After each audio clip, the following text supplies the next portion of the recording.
This is APN, the Daily English News Broadcasting Service, brought to you by Arakan Press Network. Today, Monday, 27th of February 2017, from your daily host, Mr. Sajid Jalal, greeting with you in Islamic greeting. Assalamu alaikum warahmatullah. Headlines from the APN by the help of our blogger are as follows. Burma prominent lawyer's assassination due to extreme patriotism. Minister and Rohingya women the face of unspeakable horror. The details are as follows. I'm reading the yesterday's article of our blogger.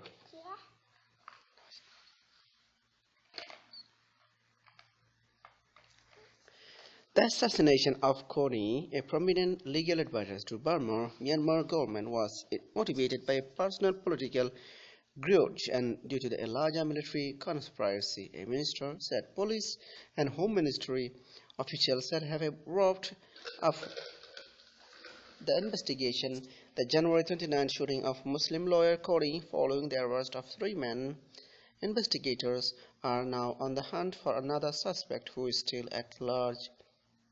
Home Affairs Minister Lieutenant General Chosway said although many suspect of the murder case still need investigation, the authorities have now believed personal reasons and extreme nationalism led the suspect to murder him.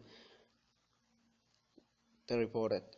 When we were investigating, we discovered it was a case of patriotism. The extreme patriotism killed Kony, according to our finding, the minister said, as quoted by authorities declared the investigation over after the arrest of the four suspects, a former military intelligence official, earlier this month. According to a Frontier Myanmar, Uzi Ya Pyu, a former military officer, was arrested at a monastery in Yangon's Tramway Township on February 3rd. Uzi is alleged to have planned Kony's death together with Eu Aung Wing Kang, a former lieutenant colonel who is still being sought by the authorities. Police said Zeya Pyu is accused of hiring the gunman who killed Kony. Kony, 65, died on the spot after a gunman shot him at point-blank range outside Yangon International Airport at about 4:30 p.m. on January 29. Wing 42 attempted to apprehend the assailant but was fatally shot in the process. The Burmese police arrested the gunman at the scan.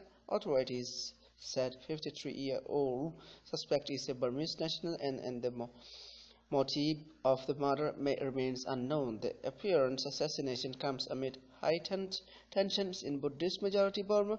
The country's state councillor Aung San Suu Kyi is under pressure over a heavy-handed security operation in an area of the country's northwest that is populated mostly by Muslims. Smith said Kony was one of Burma's most prominent Muslim lawyers and a distinguished legal advocate for human rights. In recent years, his work focused on improving Burma's justice system and bringing laws in line with human rights standards. As detailed in a 45 rights statement, Kony was instrumental in facilitating the repeal of the 1950 Emergency Provision Act and the amendment to provision of the 2012 Worst of or Village Tract Administration Law, 2 laws long used by the authorities to target human rights defenders and minorities.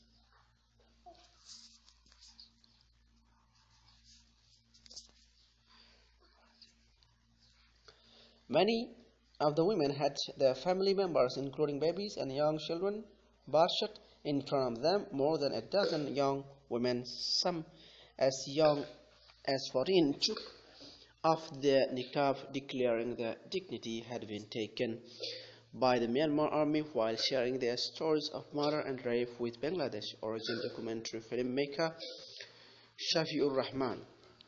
They also described to the UK-based filmmaker how they had been shamed and abused in front of their families and communities during the army's 4-month-long clearance operation in Rohingya-dominated Arakan state. Many of the women had their family members, including babies and young children, butchered in front of them. They urged that they saw no reason now to hide their faces when it came to telling the world that what happened to their homes and loved ones in Myanmar.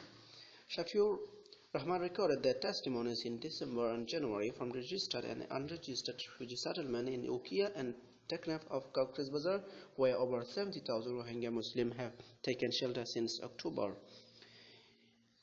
In a 9 and 53-minute video, the women disclosed to the world the horrendous stories which Shafur later uploaded in an online platform. In early January 2017, the Aung San Suu Kyi-led government surprisingly took action against soldiers who had been depicted on video beating up members of a Rohingya family. An investigation was announced regarding their specific cases. No investigation had previously been announced to hold individual soldiers or officers to account, despite scores of far more serious allegations of widespread murder, burning and rape of the Rohingya in Arakan state. Tellingly, the government-appointed Arakan State Investigation Commission has been labeled a whitewash by human rights organization. In this context, the testimonies of these Rohingya women who have come to Bangladesh point to the continued sex crimes and killing in Arakan state perpetrated by the Myanmar security forces, Shafur Rahman described. In early February, a UN report detailed devastating cruelty against Rohingya children, women, and men based on over 200 interviews. The report was introduced thus in a OHCHR news bulletin. Mass gang rape, killings including of babies and young children, brutal beating, disappearances and other serious human rights violations by Myanmar's security forces in a sealed-off area north of Mongdo in northern Arakan state have been detailed in a new UN report issued Friday based on interviews with victims across the border in Bangladesh. So this is enough for Joe from APN English News Service. Thank you for watching our APN News. Please stay tuned for more of this. There is still to come up next as every day as usual. Thank you for watching again and bye-bye. See you for the cause of the nation. If you like the detail of APN, please visit our website at www.arakanpressnetwork.com.